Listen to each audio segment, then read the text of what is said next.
அஸ்ஸலாமு அலைக்கும் ஃப்ரெண்ட்ஸ், எல்லோரும் எப்படி இருக்கீங்க? அல்ஹம்துலில்லாஹ் நாங்கள் எல்லோரும் நல்லாயிருக்கோம். நீங்களும் நல்லா இருப்பீங்கன்னு நினைக்கிறேன். நம்ம ஹோட்டலுக்கெல்லாம் போனால் ஒரு சட்னி விற்பாங்கங்க, ஒரு கார சட்னி. இந்த சட்னி எப்படி செய்கிறாங்கன்னு நம்ம பார்ப்போம். அதே சுவையில் நான் இன்றைக்கி வீட்டில் கார சட்னி சூப்பர் டேஸ்ட்டில் நீங்கள் செய்ய போகிறேன். இப்படி சாஃப்டான இட்லிக்கெலாம் சொல்லவே தேவையில்ல, அல்டிமேட்டாக இருக்குங்க. இப்போ வாங்க எப்படி செய்யலான்னு பார்க்கலாம். அதுக்கு மிக்ஸி ஜாரில் இப்போ ஒரு 10 காஞ்ச மிளகாய் இருக்குங்க சேர்த்துருக்கேன்.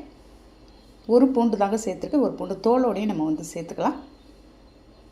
இதில் 5 சில்லு இருக்குங்க. ஒரு தேங்காய் அப்படியே கட் பண்ணி வச்சுருக்கேன். அது சேர்த்துட்டு ஒரு 1/2 ஸ்பூன் தனி மிளகாத்தூளும் ஒரே நான் தக்காளி, பழமான தக்காளியை மட்டும் சேர்த்துருக்கேங்க. தக்காளி நீங்கள் நிறைய சேர்க்க தேவையில்ல.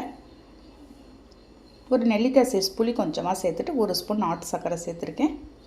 ஒரு 1/4 ஸ்பூன் தூளுப்பு சேர்த்து எந்த நம்ம தண்ணியெலாம் எதுவுமே காட்டாத நல்ல நைஸாக அரைச்சி எடுத்துகிட்டு வந்துடலாங்க.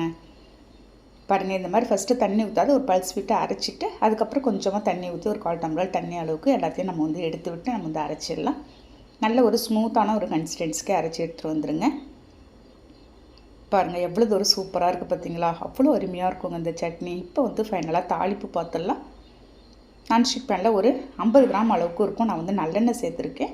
சேர்த்துட்டு ஒரு 1/4 ஸ்பூன் கடுகு போட்டிருக்கேங்க. 1/4 ஸ்பூன் கடலைப்பயிறு சேர்த்துக்கலாம். 1/4 ஸ்பூன் நான் வெள்ளை உளுந்து சேர்த்துருக்கேன். சேர்த்துட்டு எல்லாமே நல்லா பொரியட்டும். சிம்பிளாக நீங்கள் நினச்ச உடனே ஒரு 1/4 மணி நேரத்தில் நீங்கள் இந்த சட்னியை ரெடி பண்ணி ஒரு இட்லி சுட்டுடலாங்க.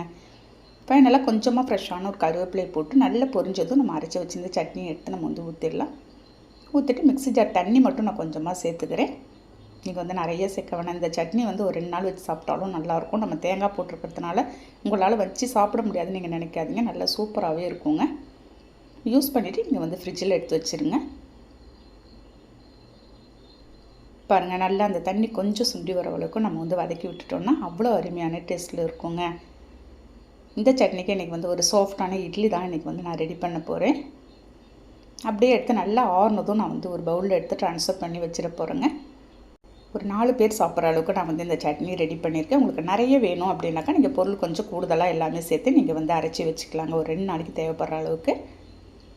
ஒரு சாஃப்டான இட்லியோடு இன்றைக்கி இந்த சட்னியை தொட்டு நம்ம சாப்பிட்டு பார்க்கலாங்க.